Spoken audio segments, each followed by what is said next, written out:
Hey guys, welcome to vteachacademy.com, and here in this presentation we are going to discuss about types of sets. So here we are going to discuss this topic in complete 3 sections.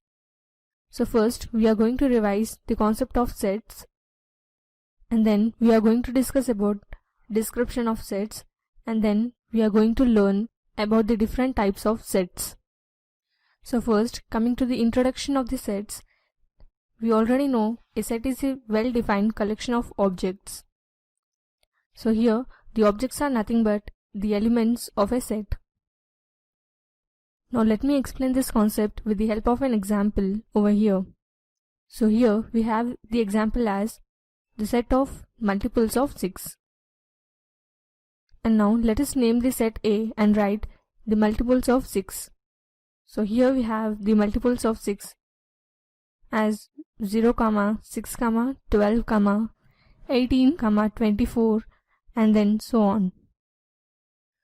So here we call these numbers as the elements of the set, which are written in a row and then separated by the commas and enclosed in the braces.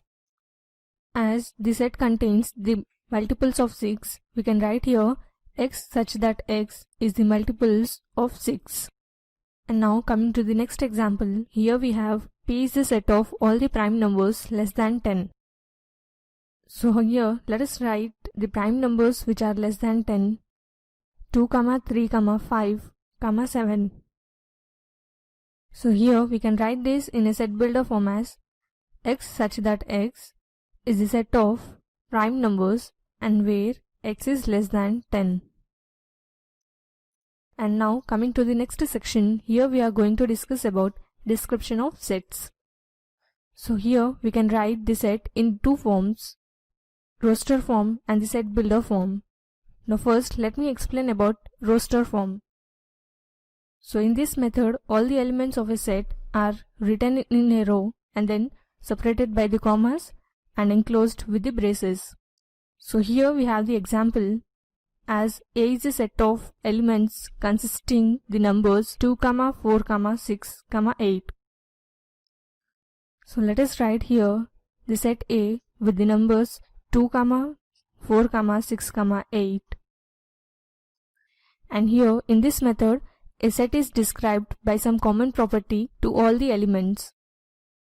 So here we have an example. B is a set of all the even natural numbers.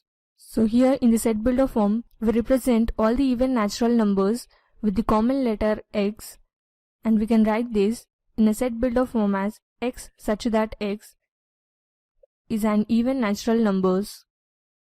And here we represent this to write such that. And now let us discuss about types of sets. So first here we have a finite set, and here a set that has a finite number of elements is called a finite set. So here we have an example in which the elements of the set X are 1, 3, 7, 9, and we observe that the elements are the odd natural numbers that are less than 10. As here the set consists of a finite number of elements, we call it as a finite set. And now let me explain about infinite set. So here a set that has the infinite number of elements is called as infinite set. For example, here we have the set Y, and the elements of the set Y are 0, 1, 2, 3, 4, and then so on. So we observe that it is a set of whole numbers. As here in this set there are infinite number of elements, we call it as a infinite set. And now let us discuss about equal set. So here a equal set can be defined as two sets A and B are the equal if and only if every element in A belongs to B and every element in B belongs to A. So let me explain this concept with the help of an example. So here we have the set A, and the elements of the set A are 1, 4, 9, 16, so on. And we have the set B, in which the elements are 1, 2 square, 3 square, 4 square, and so on. So we can write this set as 1 comma, and here 2 square is 4, comma 3 square is 9, comma 4 square is 16, and so on. So here we observe that the elements of the set A belongs to B and the elements of the B belongs to A. So we say that both the sets are equal, that is A is equal to B. And now let me explain about equivalent set.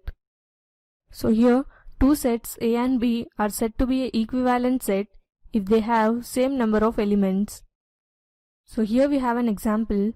A has a set of the numbers 1, 2, 3, 4, and we have the set B with the elements P, Q, R, S. And now let us find the cardinality of both the sets. And here in the set A, as the number of elements are 4, we get the cardinal number of a set as 4. And here in the set B, the cardinal number of a set B is 4, as it contains the 4 elements. So here we observe that the cardinality of both the sets are equal, so we call this set as an equivalent set. And now let us discuss about a null set.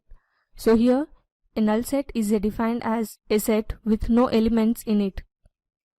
So here we have an example. C is the set of the integers between 2 and 3.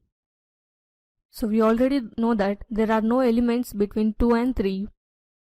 So here we get an empty set, and we call this type of a set as a null set.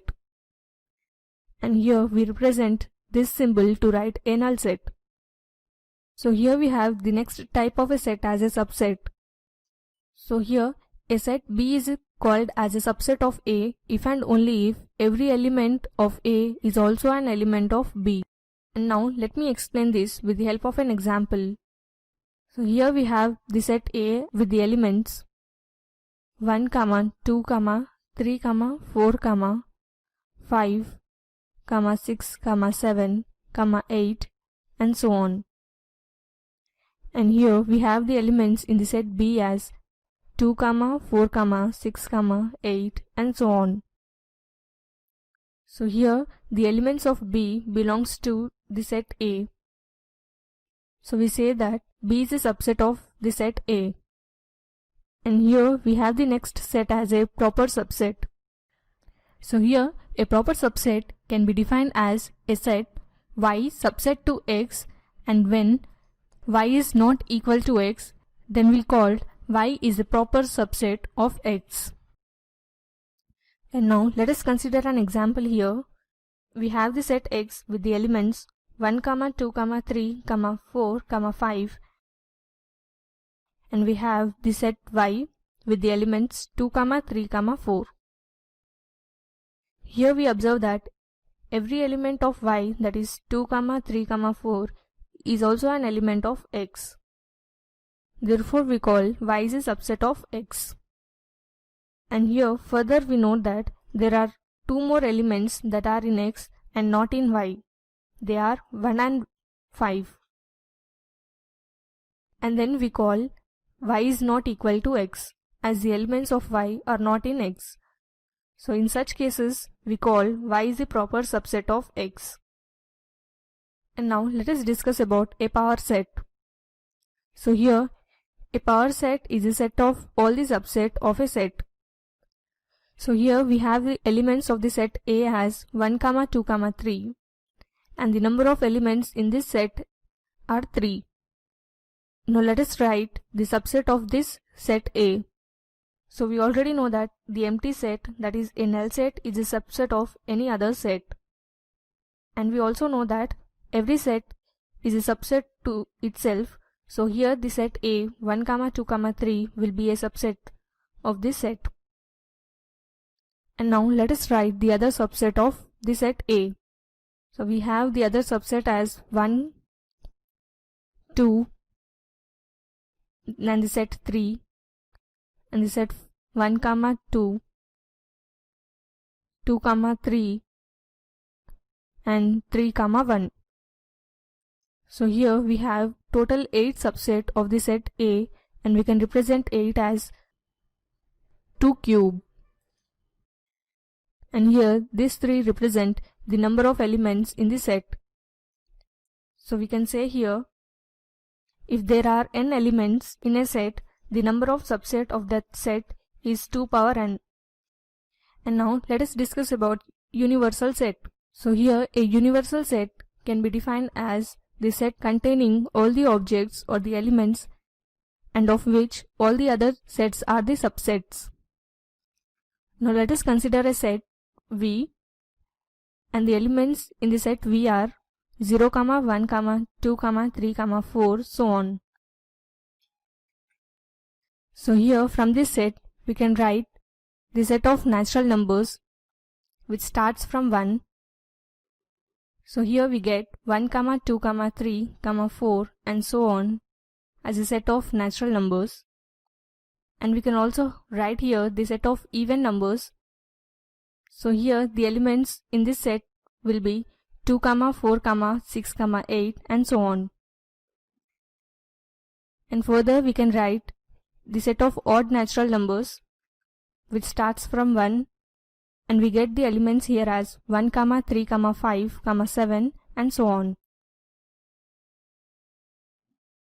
So hence the set V is a universal set as it contains all the other sets as the subsets. So here a universal set can be represented by these symbols. And now let us discuss about disjoint sets. So here two sets A and B are called as disjoint sets if they have no common elements in it. So here we have a set of even numbers and a set of odd natural numbers. So we observe that there are no common elements in both the sets. So we get here E intersection O as a null set, that is an empty set. We call such sets as the disjoint sets. So this was a basic introduction on types of sets. Hope you understood the concept. Do like and subscribe to vtishacademy.com. Thanks for watching. Have a nice day.